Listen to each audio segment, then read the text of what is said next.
A mí siempre me ha fascinado la historia del rey David, desde joven hasta su reinado. Lo bueno y lo malo, los altos y los bajos. Aprendo de sus caídas, de sus faltas como hombre, de sus debilidades, pero también de su coraje y de su propósito. Mira, el Espíritu Santo, quiero que visualices esto. El Espíritu Santo es como un gran pintor y te pinta ideas y visiones en tu corazón. Y yo esta mañana quiero compartir con ustedes 4 enseñanzas, 4 visiones, 4 revelaciones que se encuentran en 1 Samuel capítulo 17. Cuando tú lees ese capítulo y lo lees en superficie, lo que yo voy a decir esta mañana no lo vas a encontrar escrito, porque eso sería igual que ver una naranja y sin cortarla, sin exprimirla, poder saborear el jugo. Para recibir revelación, tienes que escudriñar la palabra, tienes que masticarla repetidamente hasta que le saques el jugo de lo que tu Padre Celestial, a través del Espíritu Santo, te quiere comunicar con ese mensaje. Y hay 4 enseñanzas que a mí me brincan en mi corazón. Número 1, no trates de ser lo que tú no eres. Número 2, como tú te ves por la mañana, como te ves en el espejo, cuando te vas a lavar los dientes o lavarte la cara, como tú te ves es como tú actúas. Y como tú actúas es como tú eres. Tercera, todo, ¿cuántas cosas? Todo hazlo con propósito. Y la cuarta, nunca dejes que tu pasado determine tu futuro.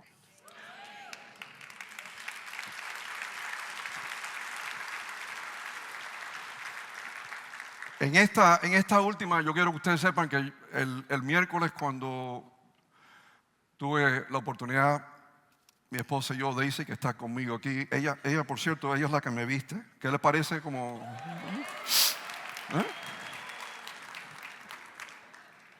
Y el miércoles me dijo, oye, vas a predicar el domingo. Yo cada vez que el pastor me dice algo, pues yo estoy siempre obediente. Un punto de cañón.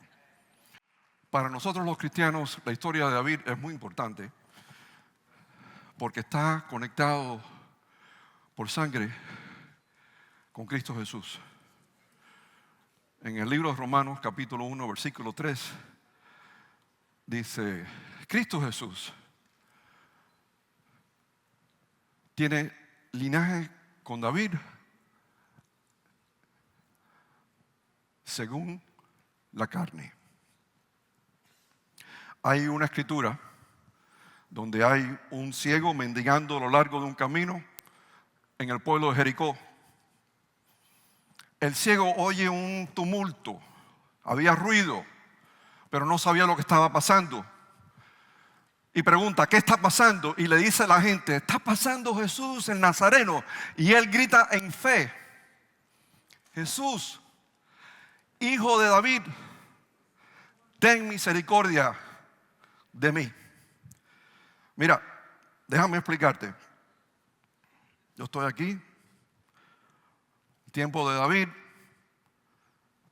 1, 2, 3, 4, 5, 6, 7 siglos, 28 generaciones entre la vida de David y la vida de Cristo Jesús.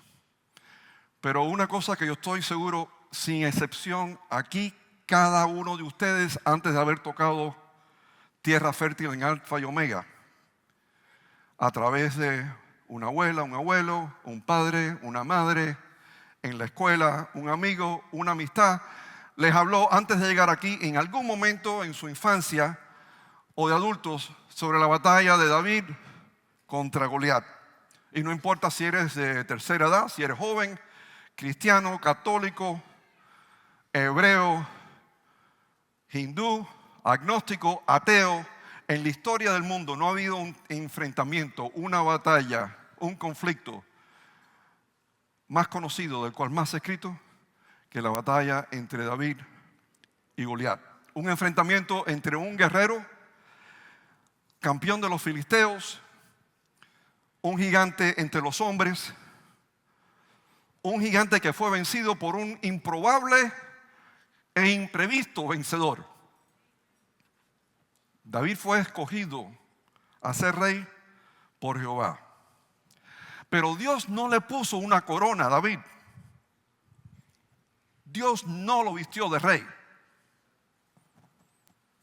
El profeta Samuel ungió a David y lo ungió con las oportunidades y con la prueba de ser rey. David no hubiera sido rey si Goliat no le se presenta en el camino de David.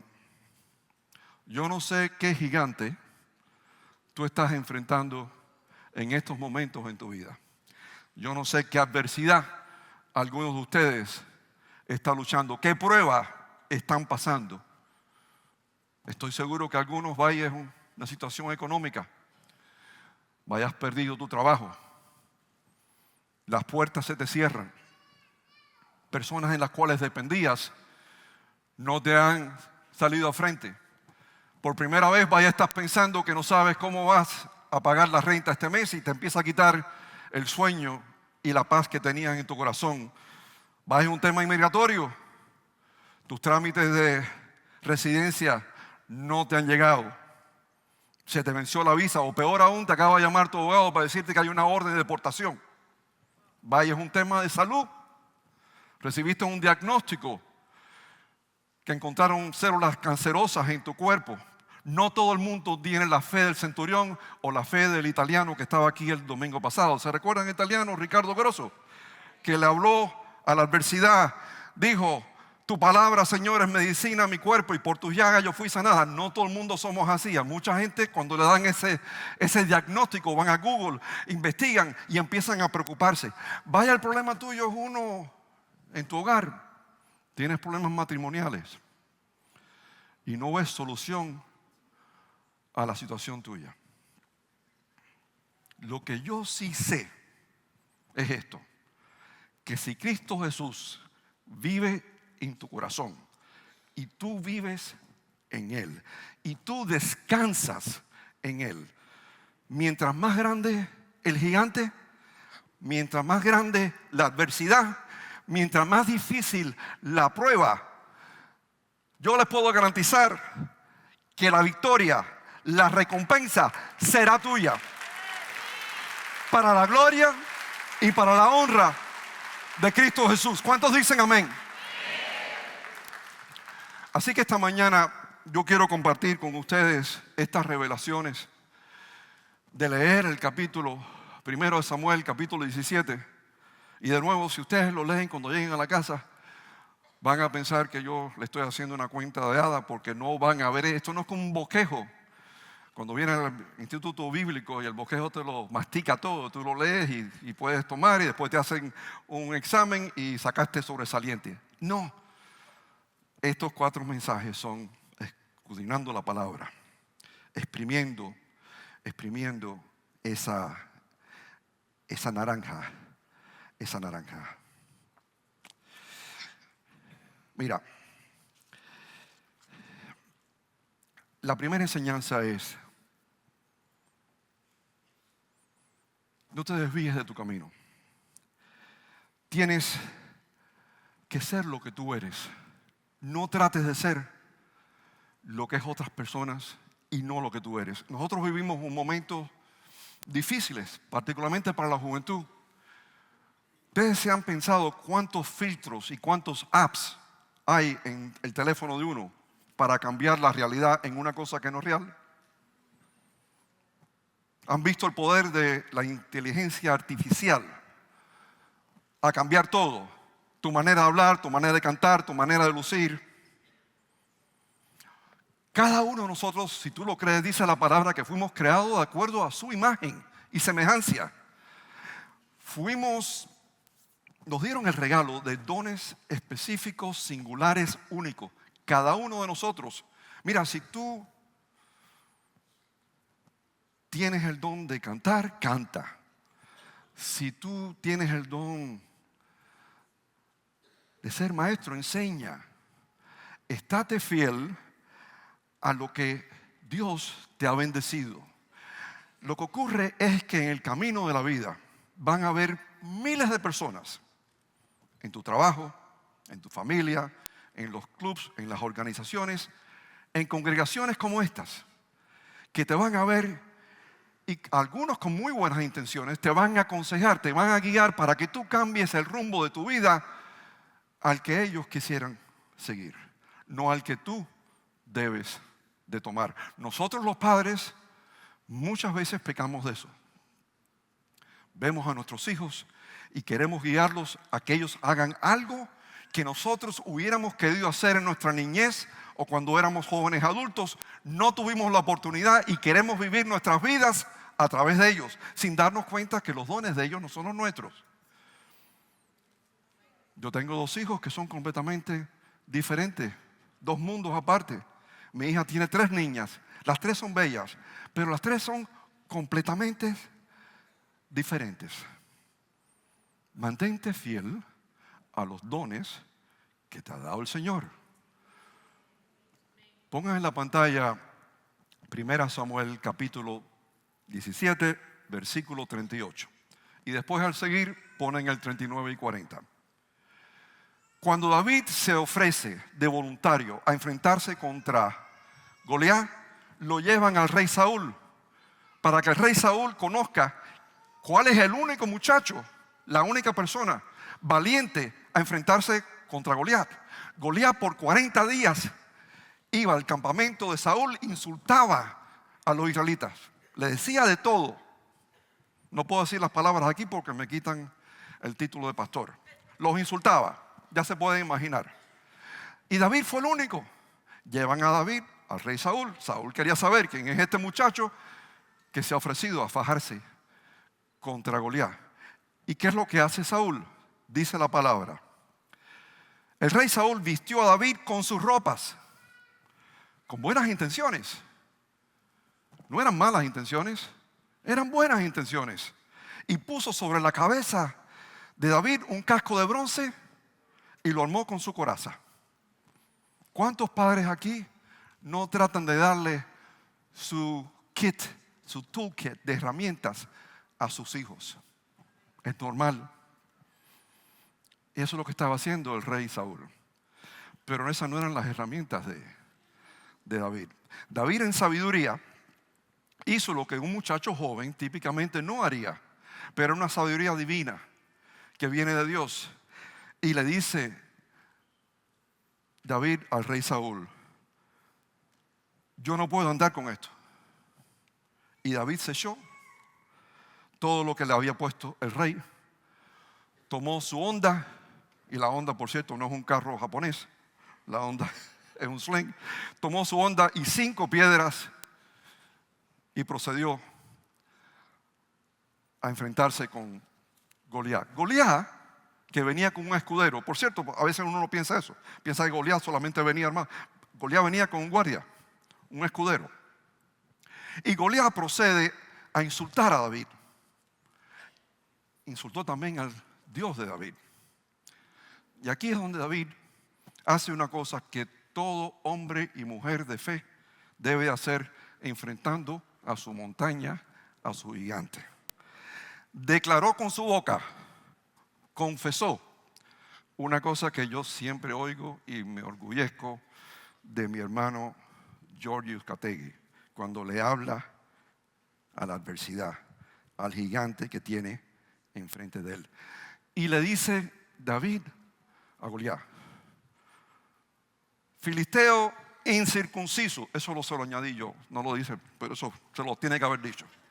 filisteo incircunciso, tú vienes con espada, con lanza y con jabalina, pero yo vengo en el nombre de Jehová de los ejércitos, el Dios de los escuadrones de Israel, que hoy te entregará en mis manos y yo te venceré. ¿Cuántos dicen amén?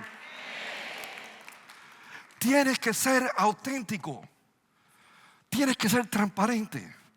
No puedes ser lo que tú no eres. Tienes que pelear tu batalla, tienes que cantar tu canto. La segunda enseñanza: como tú te ves, es como tú actúas. Y como tú actúas, es como tú eres. Pregúntale a la persona que está al lado de ti, ¿cómo es que te ves tú esta mañana?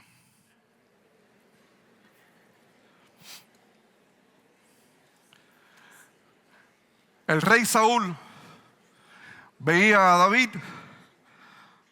como un muchacho ingenuo, como un niño.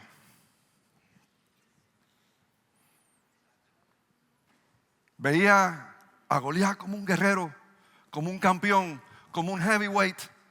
Era como, no sé, como Mike Tyson. Alguien invencible. Los hermanos de David, Eliab, Abinadab y Samá, veían a David como un niño soberbio que había venido al campo de batalla solamente como una diversión para ver a sus hermanos pelear. Déjame decirte cómo es que David se veía a él. David se veía como un guerrero. Jay Collins habló hace ratico que él va a pelear por ti. David se veía como un guerrero. Un guerrero que cuando el oso y el león atacó la manada de corderos que él le cuidaba a sus padres, él le echó mano, hirió y mató al león. Hirió y mató al oso. David se veía, no como lo veían, David se veía como un guerrero.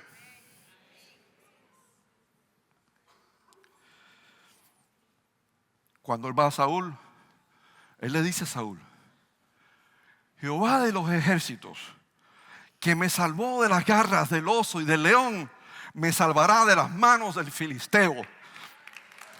David se veía antes de la batalla, no en la batalla, antes de la batalla, David se veía como un victorioso guerrero y que Jehová siempre estaba con él en los bajos y en los altos, y que el mismo Dios que lo había salvado del oso, del león, lo salvaría del filisteo. ¿Cuántos dicen amén? ¿Cómo te ves tú? Eso es muy importante. Yo me veo como un guerrero de fe todas las mañanas. Y primero que hago por la mañana es ponerme la armadura de Dios, y estar preparado porque los ataques vienen, eso está asegurado. Lo único que está asegurado para nosotros es nuestra victoria en Cristo Jesús. La tercera lección, la tercera revelación es: todo lo que hagas en tu vida, hazlo con propósito. Yo llegué a los Estados Unidos de América el 22 de noviembre de 1960. Yo tenía 9 años.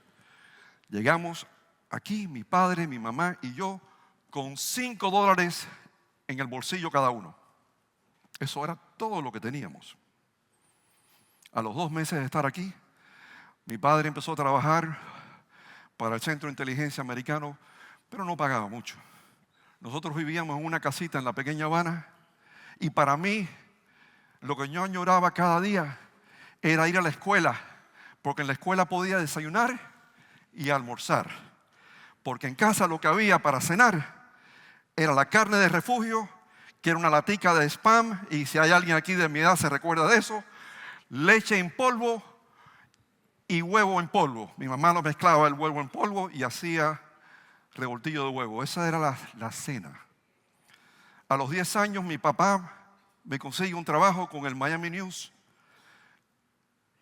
Y cada día después de la escuela, a las 3 de la tarde, él caminaba conmigo por la 12 Avenida a la calle 8 hasta la 17. Y en la esquina de la 17, Avenida y la 8, que era en ese momento una carretera de 2 sentidos, ahí a las 3 de la tarde el Miami News me dejaba una tonga de periódicos, todo amarrado con un alambre, me lo cortaban, yo tenía un delantal que decía Miami News, me daban $1 en cambio, y cuando ponían la luz roja, yo iba vendiendo 5 Star Spinal. Y yo vendía periódicos en la calle para ganar dinero, para comprarme una bicicleta. Yo vendía periódicos con propósito. Me compré una bicicleta y me dieron entonces una ruta de periódicos más grande. Gané más dinero. Y con ese dinero, cuando salía de la escuela, iba al Royal Castle, me compraba 4 hamburgues con papitas fritas y tenía el estómago lleno. Yo trabajaba con propósito.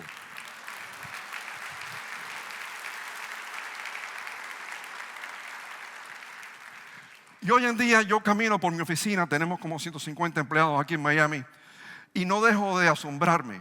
Yo sé que las generaciones son diferentes. Mis hijos se crearon en un ambiente muy diferente al mío. Nunca tuvieron que preocuparse de qué es lo que iba a haber de comer.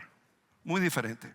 Pero a veces cuando yo hablo con los jóvenes, me asombro de que a veces como inconscientemente hacen las cosas sin saber por qué.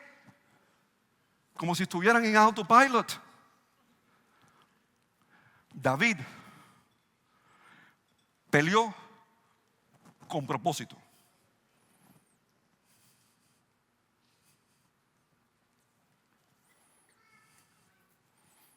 ¿Cuántos padres hay aquí? Padres, varones. Yo les voy a pedir a los padres que se paren, por favor. Párense donde tú estén. Quiero que se paren los padres. Voy a decir algo que simplemente porque quiero que escuchen bien. No se pongan bravos conmigo si lo estoy haciendo más ejercicio y no están tan cómodos. Pero quiero que oigan esta parte de esta tercera enseñanza de propósito. Porque ustedes han oído al pastor Delgado decir, ¿a dónde va la gente? A dónde va Vicente, ¿verdad? Y le acabo de decir que David peleó con propósito. David amaba a su padre Isaí y amaba a sus 7 hermanos, aunque te puedo decir que no se lo merecían. No se lo merecían, pero él los amaba. Dice la palabra en el Viejo Testamento, honra a tu padre y a tu madre y disfrutarás de larga vida. No dice honra a tu padre y a tu madre si ellos son buenos contigo, si ellos te acomodan, si ellos te apoyan, si ellos te quieren, si ellos te aman. No pone condición. Solamente dice, honra a tu padre y a tu madre. David amaba a su padre Isaí y a sus hermanos. Y hacía lo que tuviera que hacer para ganarse el amor de su padre. Él añoraba de que su padre fuera orgulloso de él. Si el papá lo mandaba a hacer una diligencia, lo hacía con gusto y con gozo y en obediencia. Cuando el padre le dice, ve al campo, ve a Eliab, donde están tus hermanos, llévale merienda y llévale estas joyas. Las joyas eran para sobornar a los tenientes y capitanes para que no pusieran a los hermanos en la primera línea. David, todo lo que quería era ganarse el amor de su padre. Todo lo que le pedía el padre, David lo hacía en amor. Y David pregunta a los soldados en el campamento, hace una pregunta: ¿qué recompensa hay para el hombre que vence a Goliat? Y los soldados unánimemente le dicen la misma cosa que momentos antes había pronunciado el rey Saúl. El que vence a Goliat recibirá 3 cosas: riquezas, la mano de la hija del rey y eximirá de tributos la casa de su padre. Vamos una por una. En esos tiempos, si tú tenías más de 5 hijos, de facto tú eras rico, porque ya tenías un batallón para poder llevar a cabo la agricultura, tener manado, es como tenías una compañía ya en tu casa. Y aparte de eso, si vemos el linaje de David, David era bisnieto de Ruth y de Booz. ¿Ustedes se recuerdan la historia de Ruth? Ruth trabajaba en el campo, pobre. Booz, un tipo riquísimo, la ve, era una doncella bonita, se casa con ella y de pronto riquezas. Había linaje. Así que el incentivo no era riquezas porque ya David vivía en la casa de Isaí, que era una familia rica, reconocida en Belén.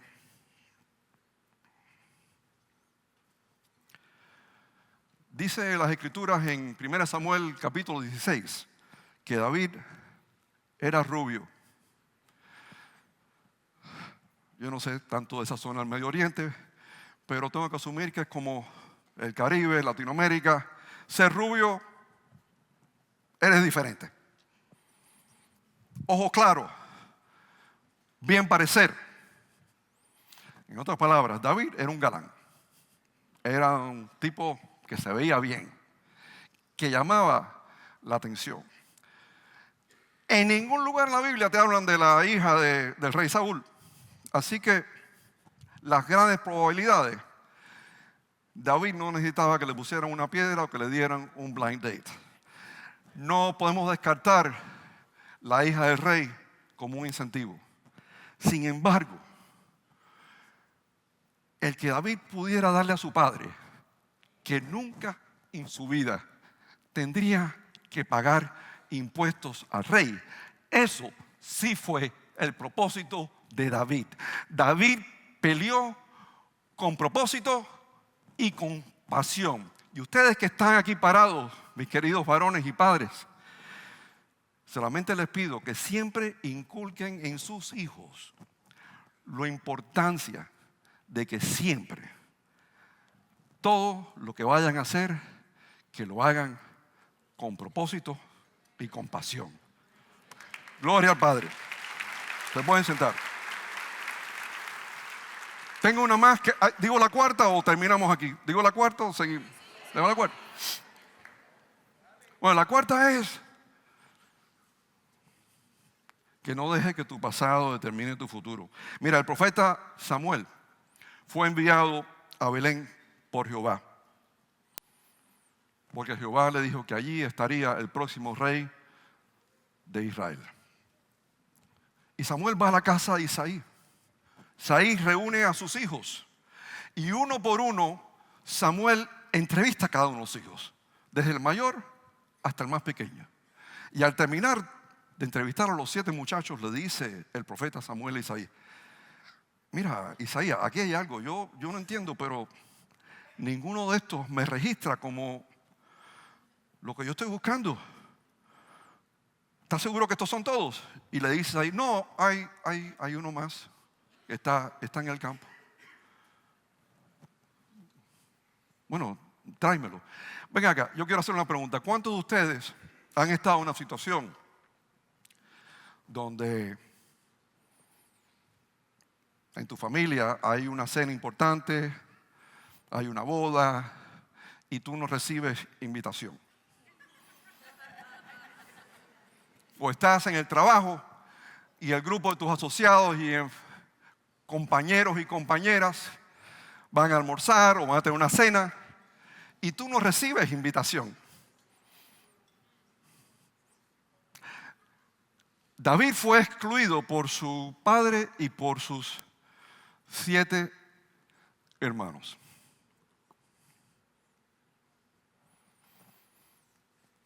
David fue marginado, fue aislado. David ni se había enterado de lo que estaba pasando en su casa. Él estaba en el campo con los corderos de su papá. No hay nada en la Biblia que diga que David era un hijo ilegítimo o bastardo de Isaías. Yo por lo menos no lo he encontrado. Lo he buscado.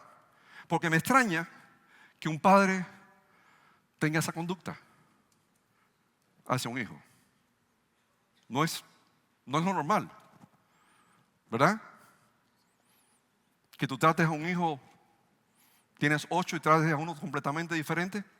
A uno le das tareas de sirviente, de empleado, lo excluyes de las reuniones familiares.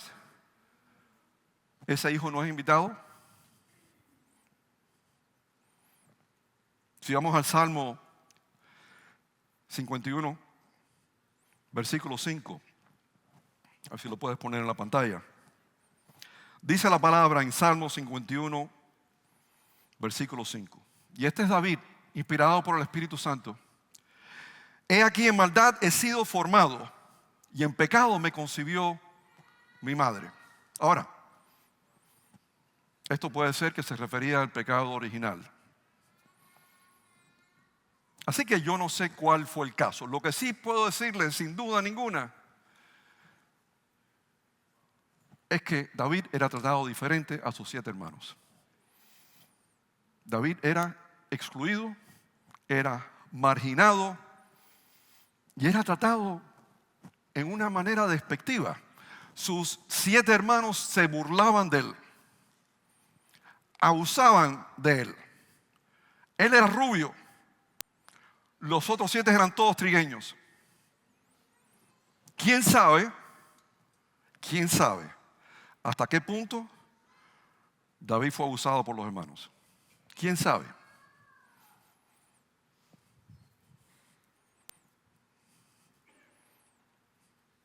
Ese rechazo de tus seres queridos,